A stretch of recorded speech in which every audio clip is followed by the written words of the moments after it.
Estas son las consecuencias del dióxido de carbono en la atmósfera. Jamás van a contarte esto acerca de la contaminación atmosférica. Y te lo digo, ¿vale? Te lo digo porque es que esto es real. Incluso van a culparte prácticamente incluso por respirar, ¿vale? Hoy vamos a hablar de un tema de conversación que es tan tremendamente espectacular y sobre todo total y absolutísimamente radical de útil, ¿vale? No de posición política. Razón por la cual precisamente te invito a que te quedes hasta el final de este vídeo, porque vas a aprender un montón de física nuclear. Antes de nada, y esto sobre todo es súper importante, recuerda, si me estás viendo desde Meta, entonces pulsa seguir y me gusta. Por el contrario, es que me estás viendo de YouTube, bueno, pues en ese caso pulsa suscribirse y activa la campanita con todas las notificaciones. Y ahora, señores, claro que sí, vamos, que nos vamos.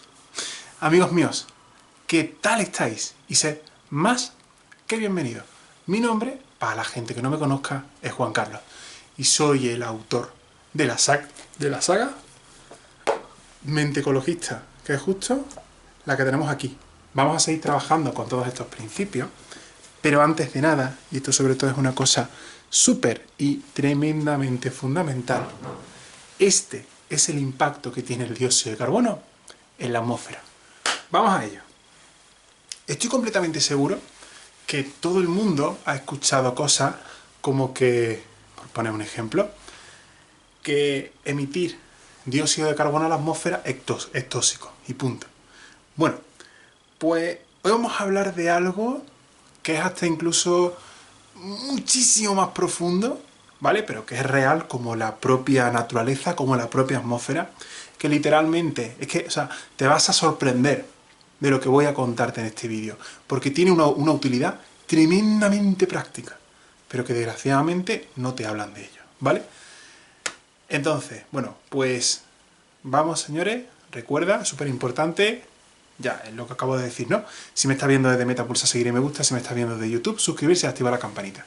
Vamos adelante, señores, y sin más vueltas. ¿Sabías? En la naturaleza existen 3 isótopos del carbono que están relacionados con el dióxido de carbono. Sí, 3 isótopos. Vamos a empezar por el principio. Juan Carlos, ¿qué es un isótopo? Eso es lo primero. Un isótopo es una combinación electrónica de un elemento, pero que puede tener más o menos protones, o incluso electrones. Pero si estamos hablando del caso de la física nuclear, pues entonces evidentemente estamos hablando del núcleo, de los protones, que tiene más o menos protones.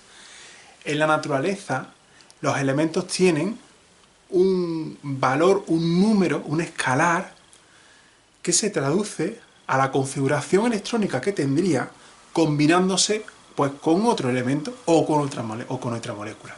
Ponemos un ejemplo. La sal, la halita con H, no sin H, no la del muito de pollo, no, con H. La halita, ¿vale? Es una sustancia química, de hecho es una sal, compuesta por 2 elementos que son muy radicales y que son muy peligrosos sueltos, pero que unidos forman un elemento total y absolutísimamente neutro, tan neutro que incluso tenemos la capacidad de poder comérnoslo. Estamos hablando del cloruro de sodio. El sodio, ¿vale? El sodio es un elemento que en su último orbital tiene un electrón suelto. Y para la configuración electrónica, como que sobra. Como que sobra en el aspecto de que para que se encuentre en equilibrio, el sodio necesitaría o debería soltar ese electrón e incluso no solamente deshacerse de ese último electrón, sino del S orbital que le da la inestabilidad, ¿vale? La inestabilidad quiero decir a la hora de unirse a la naturaleza. El cloro es otro elemento, y de hecho es un elemento súper peligroso y que incluso se recomienda manipularlo con guantes, con mascarilla, en fin, bueno, pues con elementos realmente, ¿no? Pues para tener muchísima precaución. Y resulta que el cloro, en su último orbital, que es el mismo orbital, o sea, el último orbital es el mismo último orbital que tiene el sodio. Pues resulta que al sodio, al cloro, en ese orbital le falta un electrón. Entonces lo que quiere es agarrar, quiere coger, quiere como robar por la fuerza. Entre que el sodio quiere deshacerse y el cloro lo quiere agarrar, se unen, comparten el electrón y forman lo que se llama el cloruro de sodio, ¿vale?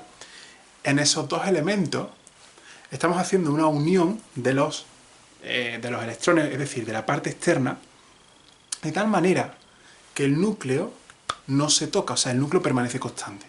Porque el número de protones y el número de electrones en una configuración normal de un elemento es el mismo, ¿vale? Sea un elemento que tiene 10 protones, entonces a la fuerza debe tener 10 electrones, ¿vale? Otra cosa es que la combinación esa sea inestable. Pero cuando tocamos el núcleo, ahí ya las cosas cambian. Y ahora justamente es ahí a donde nos vamos a dirigir. ¿Bien? Bueno, y dice así. En el momento en el que nosotros empezamos a toquetear el núcleo de los elementos, o de los átomos, ¿no? Mejor dicho, es cuando empezamos a jugar con la física nuclear. Pero incluso la propia naturaleza también tiene la capacidad de poder hacerlo. Es decir, va rompiendo, o va agregando, o va quitando protones en el núcleo. Si tenemos un mismo elemento, supongamos el carbono, lo que todos conocemos, o por ejemplo el carbono 12. El carbono 12 es el carbono normal, pero hay otros isótopos que es el carbono 13 con 13 protones y luego está el carbono 14. Son 14 protones. Y la configuración electrónica es la misma. Muy bien, pero ¿qué es lo que ocurre en la naturaleza y qué relación tiene esto, ¿no?, con el dióxido de carbono? Hemos conocido que, como existen varios isótopos en la naturaleza, pues resulta que la mayoría de esos isótopos tienen un papel fundamental en el equilibrio de los gases de efecto invernadero, entre ellos el dióxido de carbono en la naturaleza. Y esto, te lo digo así de claro, esto no te lo enseñan en la universidad. Porque es más fácil decir, si enciendes un fuego estás quemando, estás contaminando el medio ambiente, ¡pum!, fuera. No, o sea, falta información. En la naturaleza existen 3 tipos de isótopos, hablando del dióxido de carbono. Isótopo de carbono del dióxido de carbono 12, que a partir de ahora vamos a llamarle, para más simplicidad, carbono 12, ¿vale? Este de aquí, que sería el carbono 13, y este de aquí es el carbono 14. ¿Has escuchado alguna vez hablar del carbono 14? Bueno, pues independientemente del caso, en serio, quédate hasta el final porque es que te va a sorprender. La presencia de estos 3 isótopos son las que hacen posible muchas de las funciones que ocurren en la naturaleza. El carbono 12 es el más común, ¿vale? El carbono 13 es menos común y el carbono 14 es el más raro de todos, ¿vale? De hecho es el que apenas vamos a decir existe. ¿Bien? ¿Qué es lo que ocurre? Esto es sobre todo fundamental. El carbono 12 surge, pues, por ejemplo, de hacer un fuego. Tú coges madera, la quemas y produces carbono 12. ¿Bien? Es decir, produce el dióxido de carbono sabiendo que ese núcleo tiene, o sea, sabiendo que el núcleo de carbono tiene la configuración electrónica del carbono 12. El carbono 12 es el más abundante y es principalmente el que surge de la quema. La quema de combustibles fósiles, la quema de madera, ¿vale? O la quema de, de elementos sintéticos y tal, de ahí surge. Segundo tipo, carbono 13. Y esto, o sea, literalmente esto te va a sorprender. El carbono 13 es el isótopo del carbono que aparece en la molécula de dióxido de carbono presente en la actividad volcánica. ¿Impresionante? Pero tú me puedes decir, pero en realidad el carbono 13, eso es lava y eso está quemando y está ahí emitiendo y tal. Sí, pero se ha medido en la propia naturaleza, o sea, un grupo de científicos han ido al volcán y han medido y se han dado cuenta de que ese carbono que sale del propio volcán es carbono 13. No tiene nada que ver con el carbono 12. Mucho se habla de que el carbono 12 contamina, pero no se dan cuenta de que hay otros dos tipos de carbonos que, aunque están en muchísima menor proporción, también tienen su papel, y más que contaminar, ayudan a la regulación del planeta Tierra. Impresionante, ¿verdad? Bueno, pues tenemos dos tipos, carbono 12, carbono 13, y ahora vamos a por el último, carbono 14. Independientemente de la respuesta que me hayas dado aquí, es que, o sea, literalmente es que te va a sorprender. El carbono 14 es un isótopo muy raro de encontrar, pero existe, ¿vale? Y suele surgir normalmente en los cuerpos que ya están muertos, en cadáveres, en madera muerta, por poner un ejemplo, ¿vale? Siempre decimos que cuando un árbol muere, ese árbol, ¿vale? Emite dióxido de carbono, que es una parte del dióxido de carbono que ha absorbido y tal. Eso sí, es una parte. Pero en esencia, el isótopo del que descompone es el carbono 14. ¿Bien? En la naturaleza, bueno, hablamos de árboles, hablamos de animales, de seres humanos, ¿vale? Hablamos pues de todo lo que sea biológico que se pueda pudrir, ¿vale? Que se pueda estropear, biológicamente hablando. En la naturaleza, y esto va a sorprender, en la naturaleza, ¿vale? Existen estos tres isótopos. Y no existe un tercio y un tercio. No. Este tiene más peso, el carbono 12 es el que más existe, el carbono 12 es el que más existe, el carbono 13 existe en menos proporción y el carbono 12 en muy poquita proporción.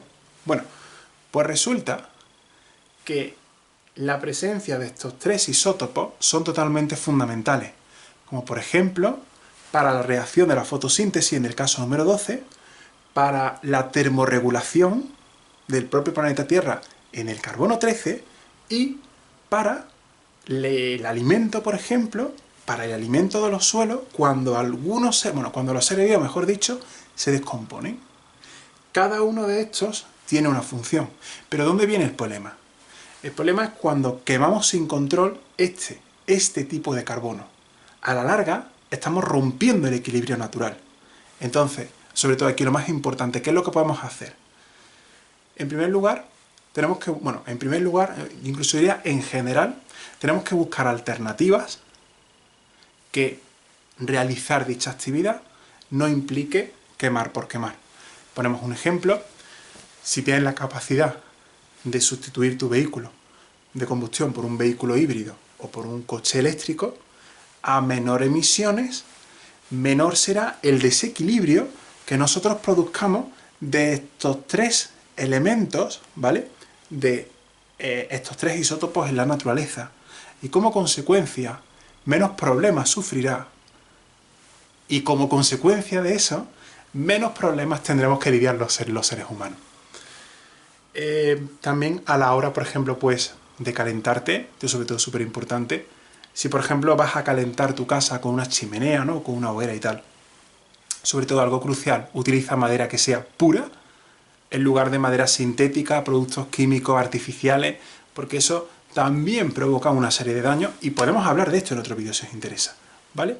El objetivo principal es busca vías, busca caminos y actividades para realizar tu misma actividad, bajando tus emisiones de dióxido de carbono de isótopo 12 a la atmósfera. Nada más, señores, espero que realmente os haya gustado todo esto. Bueno, y recuerda, súper importante, si me estás viendo desde Meta, pulsa seguir y me gusta. Por el contrario, si me estás viendo de YouTube, pulsa suscribirse y activar la campanita con todas las notificaciones. ¿Quieres convertirte en un auténtico, en un verdadero ecologista y que empecemos a solucionar todos los problemas medioambientales de un solo plumazo? Bueno, pues para ello voy a dejarte el enlace a la saga Mente Ecologista aquí debajo. Estamos haciendo envíos desde Facebook, Juan Carlos-Mente Ecologista. Recuerda, una vez que lo tengas, aplicar método científico. Paso número 1, estudia. Paso número 2, aprende. Y paso número 3, aplica todos estos principios.